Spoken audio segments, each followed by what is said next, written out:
2 है ना। अब कल जो अपन पढ़ रहे थे प्रिंसिपल ऑफ टीचिंग इंग्लिश, अपन ने 12-13 रूल्स पढ़े है ना। तो प्रिंसिपल ऑफ नेचर ने है, प्रिंसिपल ऑफ हैबिट फॉर्मेशन है, प्रिंसिपल ऑफ मोटिवेशन वगैरह है। मोटिवेशन की टेक्निक वगैरह याद रखना है कि कौन कौन सी टेक्निक में यूज आती है ना। अब इसके बाद में एक और प्रिंसिपल है, प्रिंसिपल ऑफ सिलेक्शन। ठीक है, प्रिंसिपल ऑफ सिलेक्शन देखो क्या कहता है। प्रिंसिपल ऑफ सिलेक्शन ये कहता है कि कोई भी जो आइटम जो बच्चों को अपन पढ़ाने जा रहे हैं, Subscribe to my channel बच्चों को अपन and पढ़ा रहे also हैं, press this bell उनको icon. पहले आप सेलेक्ट कर लो है ना, ताकि ऐसा नहीं हो कि भाई जो 6ठी क्लास का जो बच्चा है, वो जिसको अपन जो चीज़ पढ़ाना चाह रहे हैं अपन उसको 8वीं क्लास के लेवल का मैटर पढ़ा रहे हैं, तो फिर क्या वो बच्चों के समझ से बाहर हो जाता है। तो जितनी क्लास का एज का अकॉर्डिंग है बच्चों को उसी से रिलेटेड मैटर अपन को पढ़ाना चाहिए। ठीक है, तो सिलेक्शन क्या कहता है, वो सिलेक्शन क्या है, सिलेक्शन ये कहता है कि the total language materials can not be taught within a short time. हमें क्या है, पीरियड के अंदर केवल शॉर्ट टाइम मिलता है, 35 मिनट का, 40 मिनट का, 30 मिनट का जो पीरियड जो है अपना, उसमें अपन को लिमिटेड टाइम मिलता है और उसी टाइम में फिर अपन को बच्चों को पढ़ाना होता है। तो उस शॉर्ट पीरियड में पढ़ाने के लिए अपन ऐसा क्या पढ़ाएं बच्चों को जो ज़्यादा अपन बच्चों को डिलीवर कर सके मैटर है ना। तो यही कहता है कि टोटल के लैंग्वेज मटेरियल, क्योंकि लैंग्वेज बड़ी बहुत है, तो पूरा जो मटेरियल है वो can not be taught within a short time. एक शॉर्ट पीरियड में उसको नहीं पढ़ा सकते। दूसरा है, it is not possible to teach the whole language within a period time. वही बात वापस फिर कह रहा है कि ये पॉसिबल नहीं है कि अपन एक चीज को जो है एक पीरियड में मतलब बहुत कई चीज़ों को अपन पढ़ा सके, ज़्यादा मैटर अपन दे सके। तो इसलिए बच्चों को, छोटे बच्चों को जो क्लास में जो अपन पढ़ाने जाए तो ऐसा मैटर पढ़ाए जो उनके लिए अच्छा रहे, मतलब ज़्यादा से ज़्यादा बच्चे सीख सके। अब इसके लिए क्या करना है कि भाई ये कुछ टेक्निक है सिलेक्शन की, इनका अगर अपन फॉलो करेंगे तो अपन जो चीज़ अपन जो बच्चों को पढ़ाने जा रहे हैं, जो टीचिंग जो मैटर, उस मैटर को सिलेक्ट करने के लिए अपन को मतलब उनकी हेल्प मिल सके। अब पहला क्या है इसमें, पहला इसमें फ्रिक्वेंसी का हिंदी और होता है बारंबार का। तो मतलब वो वर्ड अपन को बच्चों को ज़्यादा पढ़ाना चाहिए जो बार बार उनके लिए मतलब यूजफुल होते हो है ना। डे टू डे लाइफ ऐसे वर्ड पढ़ाना चाहिए जो बच्चों की डे टू डे लाइफ से जुड़े हुए हो, ऐसे वर्ड जो बच्चे की डे टू डे लाइफ से जुड़े हो, डेली बच्चा उन वस्तुओं को देखता हो, उन चीज़ों को देखता हो, ऐसी चीज़ों पर उनको सेलेक्ट करना चाहिए। दूसरा, यूजफुल फॉर देम, ऐसी चीज़ पढ़ाना चाहिए जो बच्चों के लिए यूजफुल हो। ऐसा नहीं कि कोई ऐसी चीज़ पढ़ा रहा है जो बच्चों को काम में नहीं आ रही, तो बिना वजह मतलब उसको पढ़ाने के लिए बच्चा उसको ज़्यादा नहीं सीखेगा। तो उनके लिए यूजफुल भी होना जरूरी है। तो फ्रिक्वेंसी यही कहती है, फ्रिक्वेंसी कहती है कि डे टू डे लाइफ में जो वर्ड जो मैटर बच्चों को काम आता है वो पढ़ाए, ठीक है, और उनके लिए यूजफुल हो। इसके बाद में ये रेंज मतलब उसकी पहुंच कि range means the number of situations which a word और स्ट्रक्चर कैन बी यूज्ड है ना। सिचुएशन पे डिपेंड करता है कि रेंज का मतलब है number of situations which a word और स्ट्रक्चर कैन बी यूज्ड। एक वर्ड को और एक स्ट्रक्चर को, यानी सेंटेंस का जो स्ट्रक्चर है उसको बताना। जैसे अपन ने बच्चों को किया हिज पेन, दूसरे को खड़ा किया उसने किया योर पेन, फिर अगले को खड़ा किया उसने किया माई पेन, फिर एक को खड़ा किया उसने किया आवर पेन। तो स्ट्रक्चर्स है ना, तो स्ट्रक्चर सिचुएशन पे बेस, सिचुएशन अपन ने चेंज की, उसको खड़ा किया वो किया। पेन की जगह फिर अपन दूसरी भी सिचुएशन दे सकते हैं, पेन की जगह अपन उसको बुक दे सकते हैं है ना, his book, her book, our book, my book. तो सिचुएशन चेंज की अपन ने वहाँ पे मतलब उसको वो हटा के है ना, उस वस्तु को हटा के उसकी जगह अपन ने पेन की जगह अपन ने बुक को रख दिया, बुक की जगह कार रख दो आप, this is his car, this is my car, this is your car. तो सिचुएशन चेंज किया ना। तो ऐसे वर्ड को रेंज का मतलब यही है कि जो स्ट्रक्चर में यूज हो और है ना, और वर्ड भी ऐसा हो जो स्ट्रक्चर के अकॉर्डिंग उसको पढ़ा सके, सिचुएशन के अकॉर्डिंग। तो ये कहलाती है अपन की रेंज। एक है अपना कवरेज, यानी एक वर्ड कितनी चीज़ों को कवर कर रहा है, एक वर्ड कितनी चीज़ों को कवर कर रहा है। It means the capacity of an item, यानी जो भी वर्ड अपन जो भी स्ट्रक्चर ले रहे हैं उसकी कैपेसिटी क्या है, वो कितनी चीज़ों को कवर कर रहा है।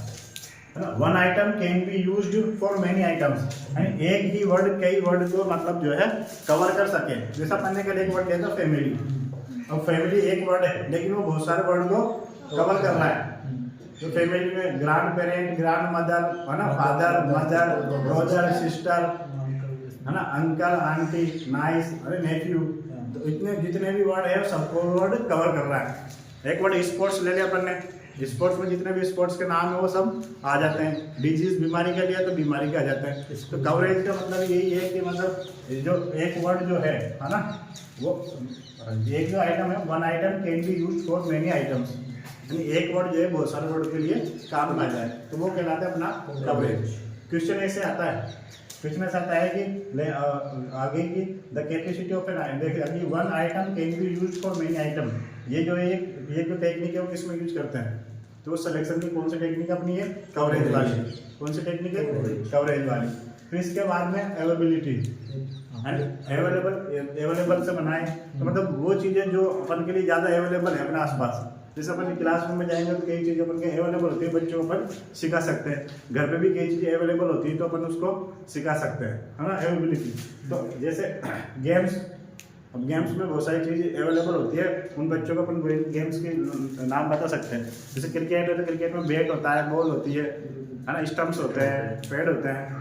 फुटबॉल है तो उसमें जैसे है ना शॉकर होता है, बॉल वगैरह होता है। तो अपन एक ही वर्ड को में कई चीज़ों पर सिखा सकते हैं।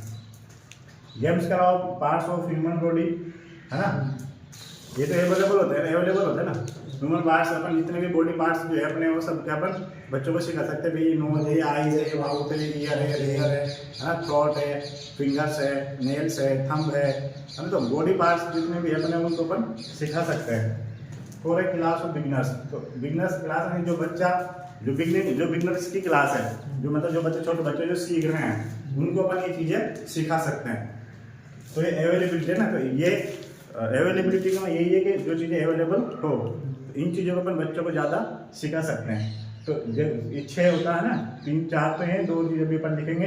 एक लर्नेबिलिटी आएगी, ठीक है, तो फ्रीक्वेंसी, रेंज, कवरेज और अवेलेबिलिटी। ऐसे पूछ सकते हैं कि सिलेक्शन का इनमें से कौन सा क्राइटेरिया नहीं है, मटेरियल को सेलेक्ट करने के लिए इनमें से कौन सा क्राइटेरिया नहीं है। एक दे दिया उसने फ्रीक्वेंसी, एक दे दिया रेंज, एक दे दिया कवरेज, है ना, और एक दे दिया रिलायबिलिटी। क्या दे दिया, रिलायबिलिटी। तो क्या नहीं है, रिलायबिलिटी नहीं है। तो ये क्वेश्चन ऐसे आता है ना, क्वेश्चन भी करवाएंगे अपन 2-4 इसके बाद में, तुमको पता लगेगा किस तरीके से आता है, ठीक है। इसको नोट डाउन करेगा, फिर अगला लिखेंगे।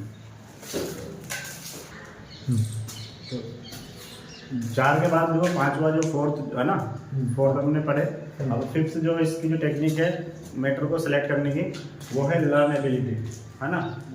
ऐसे लर्नेबिलिटी का मतलब ऐसे वर्ड जो बच्चे उनको लर्न कर सके, बच्चे उनको लर्न कर सके। Select for the learners should be easy to learn, बच्चों को सीखने के लिए इजी हो, ऐसे वर्ड ही हमको सेलेक्ट करना है जो बच्चों को सीखने के लिए इजी हो। ये क्यों कहता है, लर्नेबिलिटी कहती है, ठीक है। टीचेबिलिटी यानी टीच करने के लिए भी वो वर्ड मतलब टीचर के लिए भी आसान हो, क्या करने के लिए, आसान, टीच करने के लिए भी, है ना। हाँ, easy language item should be selected, यानी इजी लैंग्वेज आइटम, लैंग्वेज में ऐसे आइटम्स, ऐसे वस्तुएं, ऐसे मैटर अपन को लेना है जो क्या हो, ऐसे सेलेक्ट करना है जो इजी हो, क्या हो, इजी हो। Abstract words should be taught, हमको एब्स्ट्रैक्ट वर्ड पढ़ाना चाहिए, है ना, जो दिखते हैं जो वर्ड्स। एब्स्ट्रैक्ट का मतलब ये होता है कॉन्क्रीट, है ना, मूर्त। एक अमूर्त होता है, मूर्त होता है, जो दिखता है वो मूर्त है, जो नहीं दिखता वो अमूर्त है ना, एब्स्ट्रैक्ट। एब्स्ट्रैक्ट जो वर्ड्स हैं उनको हमको बच्चों को पढ़ाना चाहिए। तो एब्स्ट्रैक्ट वर्ड पढ़ाएंगे तो बच्चों को वो चीज़ें दिखती है ना, तो उनको ज़्यादा अपन पढ़ा पाएंगे, ठीक है। तो ये 6 जो है ये सिलेक्शन में आता है कि सिलेक्शन मटेरियल को सेलेक्ट करने के लिए किन किन चीज़ों को अपन को काम में लेना है ना। तो ये 6 जो टेक्निक है इनको आपको याद रखना है, ठीक है। ग्रेडेशन, सिलेक्शन के बाद में ग्रेडेशन करना जरूरी मैटर का। हमने मैटर को कर लिया सेलेक्ट, क्या कर लिया, सेलेक्ट, है ना। 5-6 चीज़ों का ध्यान रखते हुए कि टीचेबिलिटी, लर्नेबिलिटी, रेंज, कवर, फ्रीक्वेंसी, है ना, इनका ध्यान रखते हुए इनको क्या कर लिया अपन ने, सेलेक्ट कर लिया। अब सेलेक्ट करने के बाद में उनका ग्रेडेशन करना जरूरी होता है। वो जो मैटर हमने सेलेक्ट किया है ग्रेडेशन। ग्रेडेशन का मतलब क्या होता है? ग्रेडेशन का मतलब ये होता है कि जो चीज़ों को हमने सेलेक्ट किया है उसको ग्रेडेशन आप करोगे, जिसका मतलब है टू मेक मैटर इजी, कि आप अपने जो ग्रेडर जो पूरा सेलेक्ट किया है उसको आप ग्रेडेशन कर लें, मैटर को इजी बना लें। क्या बना लें? इजी बना लें और सिंप्लीफाइंग द मैटर, है ना, उनको सरल बनाए, किसको? मैटर को, जो मैटर अपन ने सेलेक्ट किया। अब कैसे उनको ग्रेडेशन करना है? तो ग्रेडेशन के लिए वो 4 ग्रुप बताए कि भाई इन ग्रुपों में जो तुमने जो सेलेक्ट किया है, जो मटेरियल तुमने सेलेक्ट किया है उनको 4 ग्रुप में बांट दो। किसमें बांट दो? 4 ग्रुप में। Phonetic grouping, lexical grouping, grammatical grouping और सेमेंटिक ग्रुपिंग, है ना। फोनेटिक ग्रुपिंग का मतलब ये होता है कि बेस्ड ऑन साउंड, यानी ऐसे वर्ड को आप रखो जो साउंड पर बेस्ड हो। किस पर बेस्ड हो? साउंड पे, है ना। जैसे सेम वर्ड, जैसे केट, बेट, सेट, लेट, गेट, है ना। तो ऐसे वर्ड जो फोनेटिक। अब एग्जाम में क्वेश्चन कहता है, क्वेश्चन ये आता है कि साउंड के बेस पर, किसके बेस पे? साउंड के बेस पे जो ग्रुपिंग की जाती है उस ग्रुपिंग को क्या कहते हैं, है ना। तो फोनेटिक ग्रुपिंग उसको कहते हैं, क्या कहते हैं उसको? Phonetic grouping. बस यही क्वेश्चन आता है कि साउंड के बेस पे जो ग्रुपिंग की जाती है उसको उसको क्या कहते हैं? उसको फोनेटिक ग्रुपिंग कहते हैं। कौन सी grouping? Phonetic grouping. Lexical grouping क्या है? कि बेस्ड ऑन सिचुएशन, किस वर्ड को किस सिचुएशन में यूज करना है ना। तो क्वेश्चन ये आता है कि ये सिचुएशन के बेस पर जो ग्रुपिंग की जाती है, इसके बेस पे, सिचुएशन के बेस पे जो ग्रुपिंग की जाती है वो कौन सी ग्रुपिंग कहलाती है? तो लेक्सिकल ग्रुपिंग कहलाती है। ग्रामेटिकल ग्रुपिंग का मतलब ये है कि पैटर्न और स्ट्रक्चर्स, है ना। ग्रामर के जो स्ट्रक्चर होते हैं, जो सूत्र फॉर्मूला वगैरह होते हैं, जो मैटर पैटर्न होता है उसके बेस पे जो ग्रुपिंग की जाती है। जैसे अभी अपन ने बताया था कि बच्चों को कहा गया दिस इज, जैसे, है ना, अपन ने उसको चेक किया, this is a car, this is my car की जगह लिख दिया this is your car, this is his car, this is our car, है ना। तो वो उस पर जो अपन ग्रुपिंग बनाएंगे वो कहलाता है अपना ग्रामेटिकल ग्रुपिंग, जो ग्रामर के बेस पे आता हो, है ना। ये तो उनको सिलेक्ट कर लेते हैं, ठीक है। सेमेंटिक ग्रुपिंग क्या होती है? Based on meaning. प्रश्न आता है कि मीनिंग के बेस पर जो ग्रुपिंग की जाती है उसको क्या कहते हैं? किसके बेस पर? मीनिंग के बेस पे। मीनिंग के बेस पे जो ग्रुपिंग की जाती है वो कौन सी ग्रुपिंग कहलाती है?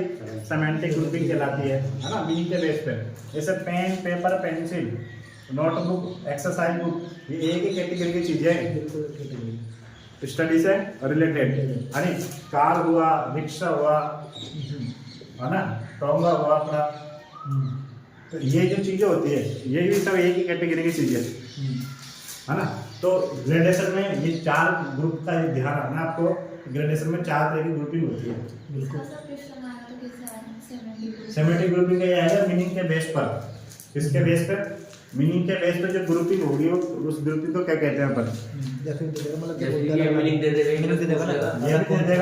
ये एग्जाम्पल कम देता है, डायरेक्ट ये पूछता है कि मीनिंग के बेस पर जो ग्रुपिंग करेंगे वो कौन सी ग्रुपिंग कहलाती है? सेमेंटिक ग्रुपिंग कहलाती है, ठीक है। पैटर्न और स्ट्रक्चर के बेस पर जो ग्रुपिंग करेंगे वो ग्रामेटिकल, सिचुएशन पे लेक्सिकल, और साउंड के बेस पे फोनेटिक ग्रुपिंग। मीनिंग का ये जो आता है कि मीनिंग पर जो अपन मीनिंग के बेस पर जो ग्रुपिंग करते हैं उसको सेमेंटिक ग्रुपिंग कहते हैं, है ना। ये याद रखना आपको इनमें, ठीक है। तो देखो, after selecting and gradation, after selecting and gradation, है ना। After selecting and gradation we come on presentation, है ना। मैटर को सेलेक्ट करने के बाद में, ग्रेडेशन करने के बाद में अब हम आते हैं प्रेजेंटेशन पे। सबसे इम्पोर्टेंट चीज यही है प्रेजेंटेशन। जितनी इम्पोर्टेंट सिलेक्शन है और ग्रेडेशन है उतनी क्या है? प्रेजेंटेशन। आप जो मैटर तैयार करके लेके आए हैं, अब आप बच्चों को कैसे जो उसको प्रेजेंट कर रहे हैं, मेन चीज़ तो हो, इतनी मेहनत करिए। अगर प्रेजेंटेशन अपन ने सही नहीं किया तो जो जितना भी मैटर अपन ने सेलेक्ट किया, जितनी मेहनत की वो सब पूरी बेकार जाएगी, है ना। प्रेजेंटेशन का मतलब, तो प्रेजेंटेशन जब करें तो अपन को किस चीज़ को ध्यान रखना है? यूज टीचिंग एड्स, जो शिक्षण सहायक सामग्रियाँ हैं, है ना, उनका अपन को यूज करना है। शिक्षण सहायक सामग्री में जैसे बहुत सारी जाती है, मार्कर भी शिक्षण टीचिंग एड्स है, बोर्ड्स भी टीचिंग एड्स है ना, डस्टर, चौक वगैरह सब के सब क्या है? टीचिंग एड्स है ना। तो टीचिंग एड्स की कई कैटेगरी होती है, क्लासरूम इक्विपमेंट, क्लासरूम में जो भी इक्विपमेंट है, जो भी सामग्रियाँ हैं, जो भी चीज़ें हैं, उनको भी अपन को यूज करना चाहिए। ठीक है, अब इनमें जैसे क्लास में क्या क्या इक्विपमेंट होता है, चौक होता है, डस्टर होता है, रोल अप बोर्ड होता है, रोल अप बोर्ड को खोलने वाला होता है, ब्लैक सा वो जो बोर्ड मिलता है, हाँ है ना, अपन को जो खोलने वाला बोर्ड मिलता है छोटा जो बोर्ड, वो रोल अप बोर्ड चलाता है। चार्ट्स है, ब्लैक बोर्ड है, व्हाइट बोर्ड है, ये सभी के सभी जो है अपन को अवेलेबल होते हैं। इनका आपको यूज करना अच्छे से आना चाहिए कि भाई किस चीज़ को अपन अच्छे से यूज कर रहे हैं, है ना। जैसे कुछ मेन इंपॉर्टेंट बातें हैं कि black board work must be neat and clean, clean या टाइडी, TIDY इसका मतलब ये होता है, TIDY क्लीन होता है। ठीक है, तो जो बोर्ड पे जो अपन लिख रहे हैं ब्लैक बोर्ड, अभी तो व्हाइट बोर्ड भी आ गया है ना, पहले तो ब्लैक बोर्ड ही चलते थे, तो ब्लैक बोर्ड और व्हाइट बोर्ड पे जो भी अपन मैटर लिख रहे हैं वो नीट एंड क्लीन होना चाहिए। क्यों होना चाहिए? नीट एंड क्लीन, हाँ बिल्कुल साफ होना चाहिए, क्योंकि छोटे बच्चे होते हैं। अब छोटे बच्चों को अगर अपन साफ नहीं लिख के बोर्ड पे नहीं लिखेंगे तो बच्चे उतारते हैं तो फिर वो वैसा ही होगा ना, वो भी गलत उतारेंगे। तो टीचर का जो वर्क है जो बोर्ड पे है वो बिल्कुल अच्छी राइटिंग में होना चाहिए, ताकि बच्चों को अच्छे से विजिबल हो, बच्चे अच्छे से देख पाए और फिर उनको उस पर लिख सके। ठीक है, तो ये चीज़ें सब किस में आती है? प्रेजेंटेशन में, है ना। पूछते हैं कि प्रेजेंटेशन में कौन कौन सी चीज़ें होती है। इसके बाद में प्रॉपर्ली ऑर्गेनाइज प्लान है, ऑर्गेनाइज एंड प्लान यानी प्रॉपर्ली आप पहले से ही मतलब प्रॉपर तरीके से आप पहले से प्लान करके आए, ऑर्गेनाइज करके आए कि भाई मुझे बोर्ड पे क्या लिखना है, कितना मैटर लिखना है, क्या पढ़ाना है ना, कितनी फॉन्ट में लिखना है, ताकि बच्चों को समझ में आ जाए, है ना। जो वर्ड अपन लिख रहे हैं उसका फॉन्ट साइज अपन छोटे छोटे लिख रहे हैं, बच्चों को दिख नहीं रहे, तो फॉन्ट साइज थोड़ा सा बड़ा होना चाहिए ताकि बच्चों को दिख जाए। Visible to the whole class, जो बोर्ड का जो काम है, जिस बोर्ड पे जो अपन चीजें लिख रहे हैं वो विजिबल होना चाहिए। क्या होना चाहिए? विजिबल होना चाहिए टू द होल क्लास, किसको? पूरी क्लास को। तो बोर्ड भी जो लगा है वो जैसे बोर्ड बीच में होता है ना, ऐसा नहीं कि भाई उधर की साइड में बोर्ड लगा दिया या उस साइड में बोर्ड लगा दिया, आधे बच्चों को दिख नहीं रहा, आधे बच्चों को दिख रहा है। तो इसके जो है ना, तो विजिबल होना चाहिए सभी क्लास को। तो इसकी प्रॉपर तरीके से मतलब कहाँ पे इसको रखना है वो भी ध्यान रखना है। ठीक है, रीजनेबल स्पीड एंड ब्यूटीफुल, आप जो बोर्ड पे लिख रहे हैं तो आपकी जो स्पीड है वो रीजनेबल होनी चाहिए। स्पीड क्या होनी चाहिए? स्पीड। आप जल्दी जल्दी लिख रहे हैं, बच्चा पीछे रही है, तो साथ साथ में मतलब स्पीड भी आपकी अच्छी होना चाहिए और ब्यूटीफुल और सुंदर भी होना चाहिए। ऐसा नहीं कि अपने लिख दिया बच्चों को दिख नहीं रहा, ये पता ही नहीं लग रहा क्या लिख रहा है ना। तो राइटिंग में भी नहीं कैसे चाहिए, साफ होना चाहिए राइटिंग भी, ताकि बच्चों को अच्छे से विजिबल हो सके। Free from spellings and grammatical errors, तो ग्रामेटिकल एरर आप नहीं कर, अगर टीचर ग्रामेटिकल एरर करेगा तो बच्चा भी फिर उसको गलती उतारेगा।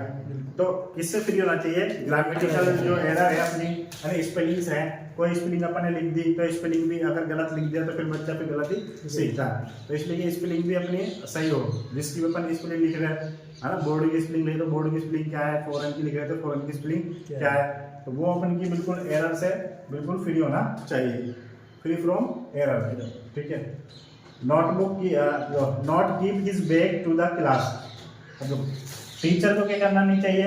Not keep his bag to the class, अपनी पीठ को जो है क्लास की तरफ करके हुए नहीं लिखना है कोई भी मैटर, है ना। या फिर बीच में आके लिख दिया, बच्चों को दिख नहीं रहा, बोर्ड ढक गया, उसका भी ध्यान रखना है। नॉट हाइड द बोर्ड, और बोर्ड को भी हाइड नहीं करना है, बोर्ड को भी छुपानी है, सामने आके बोर्ड पर अपन काम कर रहे हैं तो वो भी अपन को नहीं करना है। तो प्रेजेंटेशन में ये चीज़ें ध्यान रखना अपन को कि प्रेजेंटेशन किस तरीके होना चाहिए। प्रेजेंटेशन इंपॉर्टेंट है, चाहे आप प्राइवेट काम करो चाहे कहीं भी जाओ, कोई इंटरव्यू देने जाएंगे अपन, अपना प्रेजेंटेशन है ना होना चाहिए।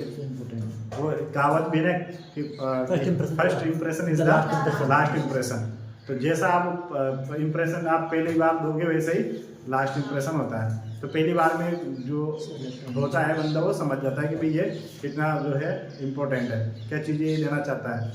तो इसलिए प्रेजेंटेशन अपना जरूरी है। तो प्रेजेंटेशन कैसा होना चाहिए? अपना अच्छा होना चाहिए। ठीक है, और इसको नोट डाल दो।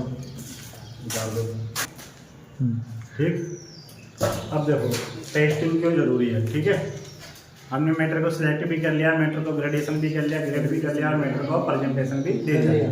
अब पढ़ा दिया, सब कुछ कर लिया, पूरी मेहनत कर ली। अब पढ़ाते पढ़ाते रहेंगे और बच्चों को टेस्ट नहीं लेंगे तो फिर अपन को पता नहीं चलेगा कौन बच्चा कितना सीख रहा, कौन बच्चा कितना नहीं सीख रहा, है ना। तो टेस्टिंग क्यों आवश्यकता है, क्यों टेस्ट की जरूरत है? तो टेस्ट की जरूरत देखो, some are slow learners and some are quick learners. Class में कुछ बच्चे तो ऐसे होते हैं जो धीरे धीरे सीखते हैं, है ना, कम स्पीड कम होते हैं, कुछ इंटेलिजेंट होते हैं जो जल्दी सीख जाते हैं। तो अब हम सामने ये मतलब अपने सामने ये चुनौती रहती है कि अब अपन कैसे पढ़ाएं, है ना। कुछ बच्चे कमज़ोर है, कुछ बच्चे ज़्यादा होशियार है। अगर उनके लेवल का पढ़ाएंगे तो वो पीछे रह जाएंगे, अगर उनके लेवल का पढ़ा दिया तो वो पीछे रह जाएंगे। तो इसलिए हमको सब बच्चों को ध्यान में रखते हुए और टीचिंग करानी है। कई बार ऐसा होता है कि अपन ग्रुप कर लेते हैं कि भाई कमजोर बच्चों का ग्रुप थोड़ा अलग कर देते हैं, उनको अलग से टीच करते हैं, उनको अलग से टीच करवा देते हैं, ठीक है। हालांकि साइकोलॉजी का कोडिंग ऐसा नहीं है, क्योंकि साइकोलॉजी ये मानती है कि अगर आप ग्रुप बनाओगे, इंटेलिजेंट का अलग ग्रुप बना दिया, स्लो लर्नर का अलग ग्रुप बना दिया, तो क्या मतलब बच्चों को मन में जो है थोड़ा सा भेदभाव हो जाता है ना। जो जो जो इंटेलिजेंट है वो सोचते हो तो इंटेलिजेंट है, ये तो पिछड़ गई, हाँ, है ना। तो वो उनके अंदर एक वो एम वाला ईगो वाला भाव आना शुरू हो जाता है ना। और स्लो लर्नर जो स्लो वाले जो होते हैं वो ये सोचते हैं कि हम कमजोर, हम इनका मुकाबला नहीं कर सकते, है ना। तो हालांकि साइकोलॉजी तो कहती है, गवर्नमेंट भी कहती है कि भाई ऐसे ग्रुप नहीं बनाना चाहिए। हाँ, ये जरूर है कि स्लो लर्नर्स को अलग एक्स्ट्रा क्लास लगा आप जरूर लगा सकते हो, है ना। तो कुछ स्लो लर्नर होते हैं, कुछ फास्ट लर्नर होते हैं, तो अपन को दोनों को देखना पड़ता है। Test tells the teachers what the students can do and what they can not do. Test ये बताते हैं अपन को कि स्टूडेंट क्या तो कर रहे हैं, क्या नहीं कर रहे हैं, क्या सीख रहे हैं, क्या नहीं सीख रहे हैं, क्या वो कर सकते हैं, क्या वो नहीं कर सकते फ्यूचर के अंदर, है ना। 10th का जब रिजल्ट आता है तो उसी के बेस पे अपन जो है अगला या 11th में जो है बच्चा फिर सब्जेक्ट चूज करता है ना। तो साइंस मैथ में अच्छे नंबर है तो सोचता है कि अपन साइंस मैथ की ओर निकलते हैं। कोई बच्चा कम नंबर आया तो फिर वो आर्ट्स में जाता है ना। तो ये ऐसा नहीं है कि रुचि पे भी डिपेंड करता है, अच्छे नंबर वाले भी आर्ट्स लेते हैं, ऐसी बात नहीं है ना। तो लेकिन वो एक फ्यूचर डिसाइड करता है कि भाई टेस्ट क्या करना है, क्या नहीं करना है, ठीक है। Regular test also encourage students to take their learning seriously, है ना। तो ये वाला रह गया ना। What areas need to be taught in the future. Test हमें ये बताते हैं कि हमको किस किस फील्ड में, किस किस एरिया में काम करना है और बच्चे आगे जाके जो है फ्यूचर में क्या बनेंगे, ठीक है।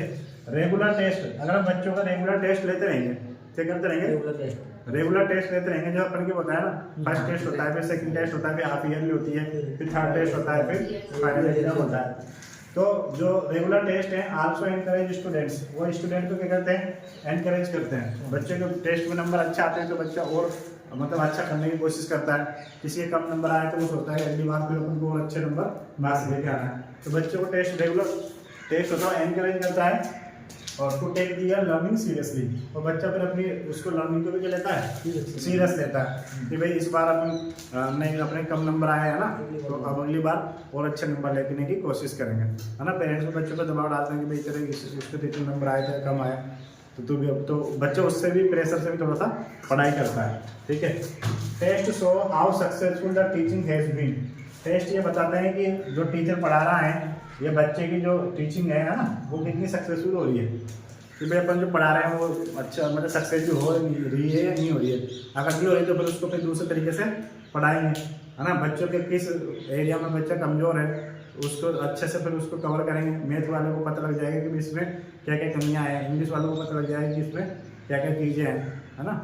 तो टेस्ट भी लेना जरूरी है। अब टेस्ट लोगे तो फिर चारों स्किल्स का टेस्ट लेना जरूरी है ना। ये चारों स्किल्स का ही टेस्ट लेना जरूरी है ना। कुछ बच्चे ऐसे होते हैं जो रीडिंग में अच्छे होते हैं और बुक्स अच्छे से पढ़ लेते हैं, है ना, लेकिन जब एग्जाम होती है, जब टेस्ट वो देता है तो वो अच्छे से लिख नहीं पाता है ना, क्योंकि उसकी राइटिंग पढ़ने में अच्छा है लेकिन जरूरी नहीं है उसकी राइटिंग ठीक हो, राइटिंग उसकी खराब भी होती है, तो उसमें भी अपन को सुधार करना है, ठीक है।